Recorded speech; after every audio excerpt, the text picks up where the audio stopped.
Hello बच्चों, कैसे हैं आप लोग। आशा करता हूँ आप लोग अच्छे होंगे, मस्त होंगे। आज के इस वीडियो में एक बार फिर से हम कक्षा 12 के विद्यार्थियों के लिए गृह विज्ञान यानी जो होम साइंस के महत्वपूर्ण प्रश्न लेकर आए हैं, जो 2024 बोर्ड एग्जाम के लिए मोस्ट इम्पॉर्टेंट रहेगा। तो चलिए बच्चों, देर ना करते हम लोग देखते हैं।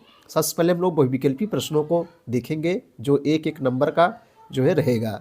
पहला क्वेश्चन आपके सामने है कि विज्ञान के अतिरिक्त पोषण का संबंध किस अन्य पहलू से भी है। विज्ञान के अतिरिक्त यानी विज्ञान के अतिरिक्त पोषण का संबंध किस अन्य पहलू से है। सामाजिक, मनोवैज्ञानिक, आर्थिक, ये सभी। तो बच्चों क्या हो जाएगा, यहाँ डी हो जाएगा, ये सभी हो जाएगा। यानी सामाजिक भी है, मनोवैज्ञानिक भी है, आर्थिक भी है। अगला क्वेश्चन देखेंगे हम लोग। दोस्तों ये सब क्वेश्चन बहुत ही इंपॉर्टेंट क्वेश्चन है। श्रम मंत्रालय में महिला मजदूरों की समस्याओं का निपटारा करने के लिए किसकी स्थापना की गई है। श्रम मंत्रालय में महिला मजदूरों की समस्या का निपटारा करने के लिए किसकी स्थापना की गई है। महिला संस्थान, महिला आयोग, महिला प्रकोष्ठों, इनमें से कोई नहीं। सही जवाब बच्चों यहाँ जो है सी हो जाएगा, महिला प्रकोष्ठों। छोटा एकल इकाई स्टोर क्या होता है। छोटा एकल इकाई स्टोर क्या होता है। चार ऑप्शन आपके सामने दिया गया है। इसमें सही जवाब क्या हो जाएगा बच्चों, पड़ोस की दुकान की तरह, मालिक और परिवार द्वारा चलाया जाने वाला, ए और बी दोनों, थोक व्यापारी द्वारा चलाया जाने वाला। तो सही जवाब बच्चों यहाँ जो है सी हो जाएगा, यानी पड़ोस की दुकान की तरह, मालिक और परिवार द्वारा चलाया जाने वाला, दोनों हो जाएगा।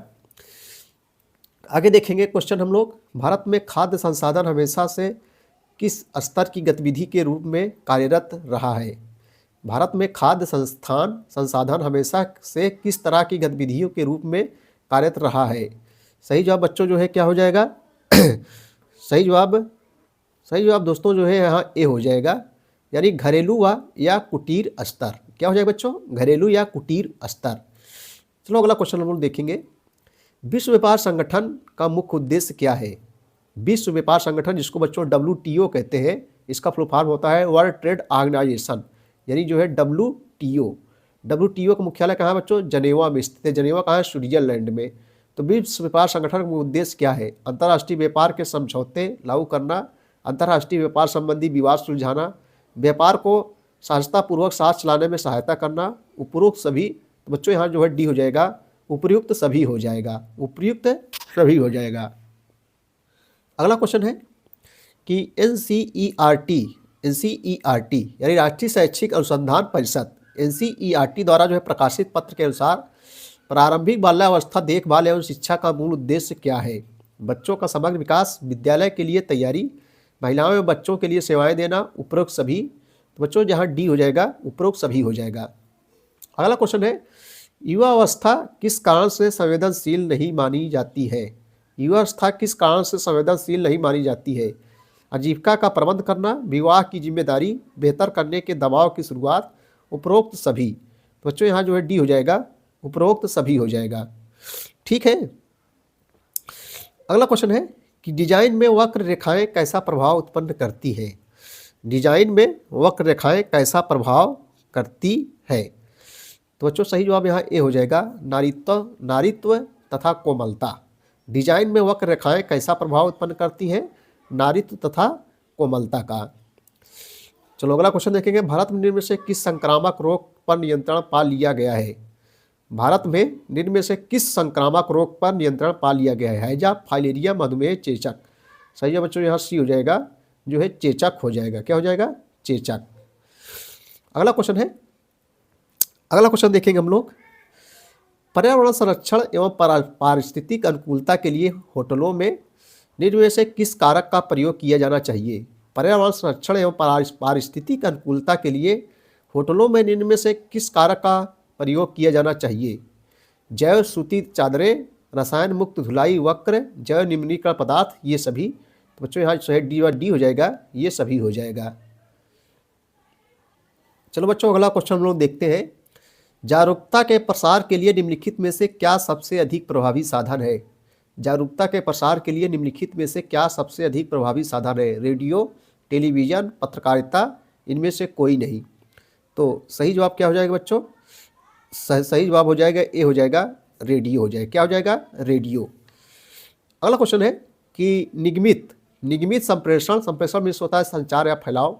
निगमित संप्रेषण निम्नलिखित में किनके बीच संप्रेषण का सशक्त तथा प्रभावपूर्ण माध्यम है? कर्मचारियों के बीच, उपभोक्ताओं के बीच, नियोजकों के बीच, ये सभी। सही जवाब डी हो जाएगा, ये सभी हो जाएगा। अगला क्वेश्चन देखेंगे हम लोग, फैशन की वस्तुओं के उत्पादन, क्रय, संवर्धन और विक्रय में निम्न में से किसकी भूमिका को जानना जो है आवश्यक है? किसकी भूमिका को जानना आवश्यक है बच्चों? लोगों की, डिजाइनरों की, पूंजीपतियों की, व्यापारियों की। सही जवाब जो डी हो जाएगा, व्यापारियों की। अगला क्वेश्चन बच्चों, भारतीय मानक ब्यूरो द्वारा घरेलू उत्पादन की लेबलिंग के लिए कौन सी योजना प्रारंभ की गई? हॉलमार्क योजना, इको मार्क योजना, ब्लू मार्क योजना, ये सभी। सही जवाब डी हो जाएगा, ये सभी हो जाएगा। नारियल पानी, फलों का रस, सूप, दूध, छाछ इत्यादि किस प्रकार के आहार हैं? तो बच्चों जो है तरल आहार है। सही जवाब सी हो जाएगा। ये सब कैसे आहार है? ये सब जो है तरल आहार है। अगला क्वेश्चन है, लौह तत्व की कमी से अरक्तता तब उत्पन्न होने लगती है जब शरीर में का बनना काफ़ी कम होने लगता है। कैल्शियम, फैलिक अम्ल, होमोग्लोबिन, विटामिन B12। सही जवाब बी हो जाएगा बच्चों, हीमोग्लोबिन हो जाएगा। अगला क्वेश्चन है कि जब किए गए कार्य का परिणाम सफल होता है तो यह किसमें योगदान देता है? या जो है किसमें योगदान देता है? सार्वजनिक विकास, सामाजिक विकास, व्यक्तिगत विकास, इनमें से कोई नहीं। तो सही जवाब बच्चों जो है सी हो जाएगा, व्यक्तिगत विकास हो जाएगा। क्या हो जाएगा? व्यक्तिगत विकास। अगला क्वेश्चन है, भारत में कितनी वर्ष की आयु तक के अधिकतर बच्चे आर्थिक कारण से विद्यालय नहीं जाते हैं? भारत में कितनी वर्ष की आयु तक के अधिकतर बच्चे आर्थिक कारण से विद्यालय नहीं जाते हैं? तो बच्चों 6 से 14 वर्ष। सही जवाब जो है बी हो जाएगा। निकोलस एम्पर्ट द्वारा खाद्य पदार्थों को डिब्बे में बंद करने की प्रक्रिया को कब विकसित किया गया? निकोलस एम्पर्ट द्वारा जो है खाद्य पदार्थों को डिब्बे में बंद करने की प्रक्रिया को कब विकसित किया गया? तो 1810 ईस्वी में बच्चों। सही जवाब जो है बी हो जाएगा। कब हो जाएगा? 1810 ईस्वी में। अगला क्वेश्चन है, छोटा एकल इकाई स्टोर क्या होता है? छोटा एकल इकाई स्टोर जो है क्या होता है? तो सही जवाब जो है सी हो जाएगा बच्चों, ए बी दोनों हो जाएगा। चलो बच्चों अगला क्वेश्चन हम लोग देखेंगे, मोस्ट इंपॉर्टेंट सतलघुत्री से क्वेश्चन है, वर्तमान समय को देखते हुए स्त्रियों को किस तरह का अधिकार होना चाहिए? वर्तमान समय को देखते हुए स्त्रियों को किस तरह का अधिकार होना चाहिए? तो आइए इसका उत्तर हम लोग देखते हैं। देखो बच्चों, वर्तमान समय की मांग को देखते हुए स्त्रियों को शिक्षा, सशक्तता एवं समाज में उचित स्थान व अपनी बात कहने का अधिकार जो है होना चाहिए। अपनी बात कहने का अधिकार होना चाहिए। देखो सब क्वेश्चन अपने मन से भी आप लिख सकते हैं, बहुत कठिन क्वेश्चन नहीं होते बच्चों। तो आपको क्वेश्चन को एग्जाम में नहीं छोड़ना है, क्वेश्चन सारे क्वेश्चन को करना है। बहुत देखो, वर्तमान समय में देखते हुए स्त्रियों की किस तरह का अधिकार होना चाहिए, तो सब अपने मन से आप लिख सकते हैं। स्त्रियाँ मतलब शिक्षित रहेंगी तभी जो है आगे बढ़ सकती है बच्चों। तो आप अपने मन से इसको लिख सकते हैं, ठीक है।